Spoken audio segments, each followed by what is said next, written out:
Yo, my people, what is cracking?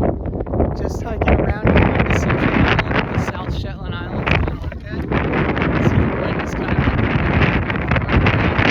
classic multiple hood situation going on here.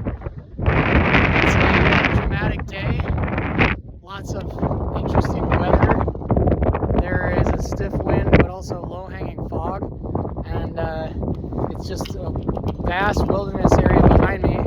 I'm hiking around, and those of you who are new here, there's quite a few new people on this little channel here. My name's Dave Katz. I'm an explorer, filmmaker, and photographer from upstate New York, and I've spent most of my adult life working in the adventure tourism business. And down here in Antarctica, working as a naturalist guide, taking people out on hikes, and we're just kind of between things right now, doing a little scouting. And you can see that, yeah, it's just an awesome place to be.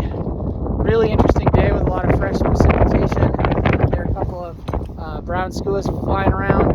Also seeing a couple of Antarctic terns, which are one of my favorite birds. They migrate longer than any animal on Earth, which is pretty exciting. So anyhow, everybody, welcome to the channel. The Yoooo lifestyle continues. And the latest dispatch here from Deception Island in Antarctica. Stoke Parade!